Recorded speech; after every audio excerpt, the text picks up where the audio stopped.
Salve, salve meus amigos, aqui é Alberto Chaves para mais um conteúdo para você e eu quero hoje falar de um presidente que teve uma contribuição muito importante durante a República Velha. Nós vamos falar de Rodrigues Alves, o quinto presidente republicano da história do Brasil.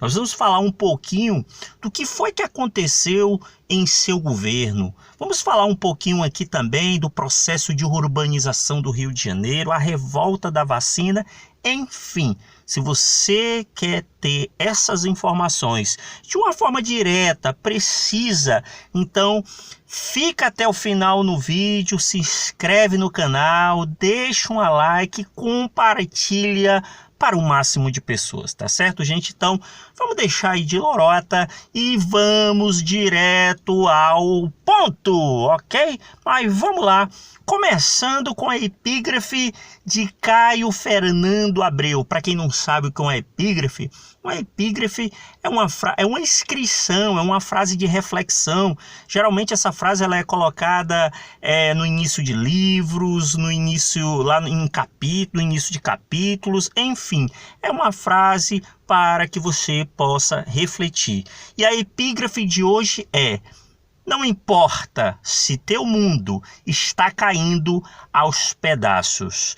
Quando você começa a ter mais fé, de alguma maneira linda, a vida dá um jeito de ficar melhor. Caio Fernando Abreu. Ok? E é com essa epígrafe que nós vamos prosseguir a nossa aula falando do presidente Rodrigues Alves, que nasceu aí no dia 7 de julho de 1848. Olha a data aí, 1848, uma data extremamente histórica, a data da Primavera dos Povos, a data que foi publicado o Manifesto Comunista de Karl Marx e Engels, e a data da sua morte no dia 16 de janeiro de 1919, que marca o cenário do início do século XX, que pega ali o cenário do final da Primeira Guerra Mundial, o momento em que os Estados Unidos agora está começando a assumir o cenário internacional, se tornando a maior potência do planeta. Então é nesse contexto que nós temos aí o desenrolar que nós vamos falar do presidente Rodrigues Alves. Olha o que o presidente Rodrigues Alves fala, olha uma frase que eu separei para você e que resume toda a conjuntura de seu governo. Ele diz: o meu programa de governo vai ser muito simples. Vou limitar-me quase exclusivamente a duas coisas: o saneamento e o melhoramento do porto do Rio de Janeiro. Pela frase que vocês estão vendo aí, dá para observar qual foi a política do presidente Rodrigues Alves, que na verdade foi o que? Sanear, melhorar o Rio de Janeiro, que é justamente isso que ele vai fazer durante toda a sua gestão, durante todo o seu governo, ok? Então, o governo de Rodrigues Alves, que é marcado de 1902 a 1906, seu governo foi marcado por ideais de reurbanização, modernização e saneamento básico, sobretudo no Rio de Janeiro, na época capital da República, a qual apresentava construções irregulares, acúmulo de lixo e proliferação de diversas doenças, das quais se destacam a febre amarela, a peste bubônica e a varíola. Então, nós vamos ter aí um momento em que o Rodrigues Alves ele vai pegar o Rio de Janeiro. Inclusive, o presidente Rodrigues Alves, que era paulista, ele teve a sorte de governar o Brasil na época do surto da borracha. E o que com os empréstimos internos, isso lhe propiciou capitais para investir no setor público. E com isso, o Rodrigues Alves, ele ambicionava transformar a capital do Rio de Janeiro na sala de visitas do Brasil.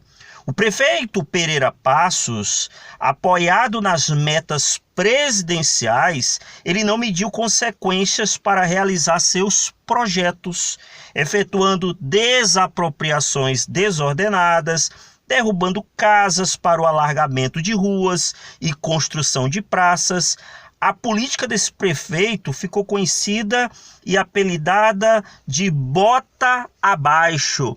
Então o que acontece? O presidente Rodrigues Alves, ele queria na verdade, reconfigurar a cidade do Rio de Janeiro, até porque ele queria sanear, inclusive muitos cemitérios que viviam no centro foram até deslocados para as áreas periféricas. E o que mais ele chega a falar? Ele na verdade a fazer. Ele chegou a investir na construção de portos, estrada de ferro, avenidas. Importante destacar que para a efetivação de seu projeto de reurbanização e modernização da capital, ele chegou a expulsar a população pobre de seus casebres e cortiços para realizar a construção de estradas e obras públicas. Esse processo desencadeou o desenvolvimento de favelas, que é o que nós chamamos de processo de favelização, sendo a maior da América Latina a favela da Rocinha, situada no Rio de Janeiro. Vale salientar também que, além dessa política interna que vai ser implementada por Rodrigues Alves, essa ideia de sanear o Rio de Janeiro, transformar o Rio de Janeiro num ponto de referência do Brasil, já que era capital.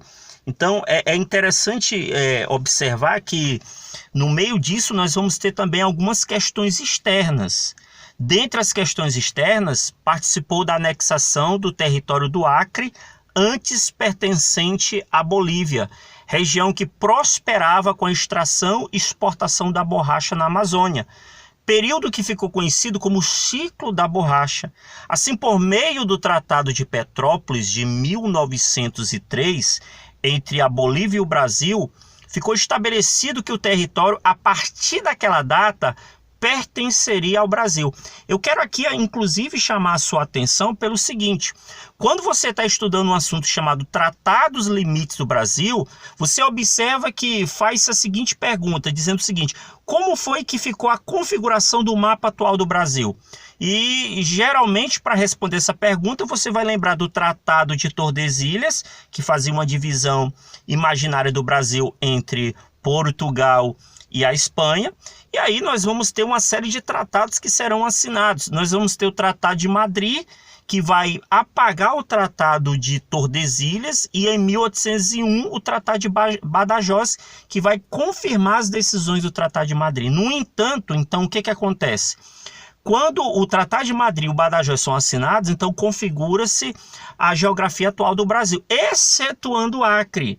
Porque o Acre, a anexação do Acre só vai acontecer em 1903, que é a questão do Acre com o Tratado de Petrópolis dentro do governo de Rodrigues Alves. Então é interessante que você tenha essa observância para que você não erre nenhuma questão e para que você também não fale em nenhuma informação, tá bom? Outro ponto também, em 1918, o Rodrigues Alves ele foi eleito novamente presidente da República, todavia não pôde assumir o cargo, visto que foi acometido pela gripe espanhola. Infelizmente, o presidente Rodrigues Alves acabou não assumindo o cargo de presidente da República mais uma vez, né? Tudo bem. E aqui nós temos esse slide que ele vai, na verdade, resumir aquilo que nós estávamos falando, que é a anexação do Acre em 1903, que é o interesse na extração do látex, até porque vivia-se o ciclo da borracha, como eu já mencionei anteriormente, atritos entre seringueiros brasileiros e bolivianos. O Brasil ele compra a região da Bolívia pelo valor de 10 milhões de dólares, através aí do Tratado de Petrópolis. A Bolívia recebe em troca do território área que lhe dava acesso ao Rio Madeira e, portanto, ao Oceano Atlântico, ok? Nós vamos ter também no meio disso a revolta da vacina. Por que a revolta da vacina? Enquanto Pereira Passos liderava a demolição de casas, lembrando que era o prefeito do Rio de Janeiro, né? Enquanto o prefeito Pereira, né? Pereira Passos, mais uma vez, Pereira Passos. Enquanto Pereira Passos ele liderava a demolição de casas e abertura de avenidas, o médico sanitarista Oswaldo Cruz, ele procurava sanear a cidade do Rio de Janeiro, combatendo a varíola e a febre amarela. E aí o Congresso Nacional, ele aprovou então uma lei que tornava obrigatória a vacina. A população já abalada pela depreciação do poder aquisitivo e pelas desapropriações, essa população começa a se rebelar contra a vacina obrigatória. E durante 4 dias, os populares do Rio de Janeiro, eles passam a enfrentar os policiais, como vocês podem observar aí através dessa ilustração, né? Aos gritos de abaixo a vacina, abaixo a vacina, abaixo a vacina. Eles cortavam os fios telefônicos, assaltavam a companhia de gás e enfrentavam a tiros as patrulhas.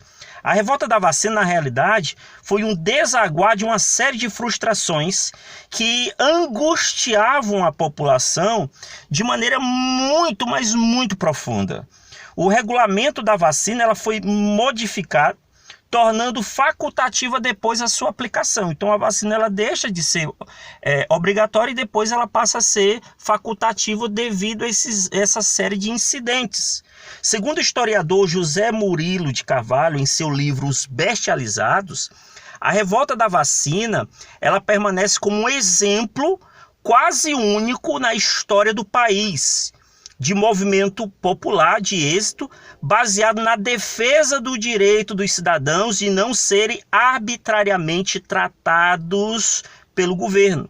Mesmo que a vitória não tenha sido traduzida em mudanças políticas imediatas, além da interrupção da vacinação, ela certamente deixou entre os que delas participaram um sentimento profundo de orgulho e autoestímulo, passo importante na formação da cidadania, segundo disse o José Murilo de Carvalho em seu livro Os Bestializados.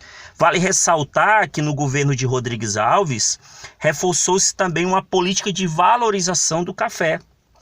Segundo o historiador Boris Fausto, em sua obra A Revolução de 1930, em fevereiro de 1906, para enfrentar uma situação difícil que combinava a valorização do câmbio com a queda dos preços internacionais, paulistas, mineiros e fluminenses firmaram o Convênio de Taubaté, visando impedir a elevação do câmbio e restringir a oferta através de operações de compra pelo governo para a venda no momento mais conveniente. Em poucas palavras, o governo de Minas Gerais, de São Paulo e Rio de Janeiro acabam comprando esse excedente de café justamente para controlar o preço e a produção. Então, fica aí para que você possa entender o que de fato foram os fatos que aconteceram no governo de Rodrigues Alves, ok? E uma curiosidade sobre a gripe espanhola.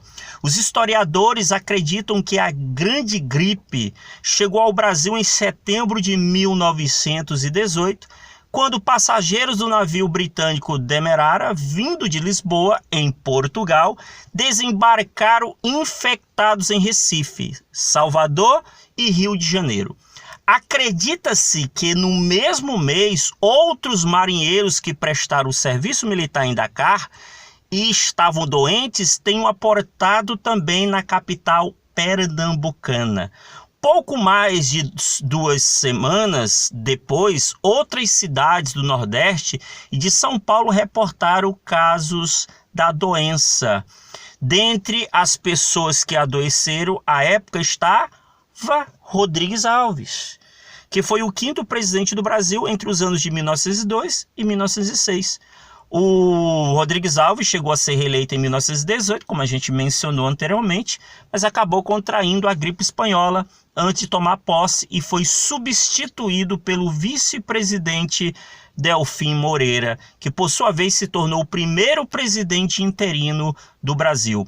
Delfim Moreira permaneceu na liderança do país de 15 de novembro de 1918 a 28 de julho de 1919, uma das presidências mais curtas da história do nosso país. Delfim Moreira foi o responsável por conduzir o processo para a convocação de novas eleições gerais. E de acordo com os historiadores, as autoridades brasileiras da época demoraram a agir. Medidas de prevenção e distanciamento social só foram tomadas quando a pandemia já acometera grande parte do país. Dados da Fiocruz indicam que entre outubro e dezembro de 1918, período oficialmente reconhecido como pandêmico, 65% da população adoeceu. Só no Rio de Janeiro foram registrados mais de 14 mil óbitos pela doença, enquanto em São Paulo, ao menos 2 mil morreram. Tá certo, gente? Então, essa é a curiosidade que eu deixo para vocês, que tem como fonte a revista Galileu, que vocês podem até procurar aí depois, falando sobre a gripe espanhola, tá certo? Então, em resumo, o governo de Rodrigues Alves ele foi marcado justamente pela questão do saneamento do Rio de Janeiro, pela vacina obrigatória, que acabou conduzindo à revolta da vacina, e o convênio de Taubaté, ok? Se esse conteúdo fez sentido para você, se inscreva no canal, deixa um like, faz aí um comentário, compartilha para o máximo de pessoas. E até a próxima.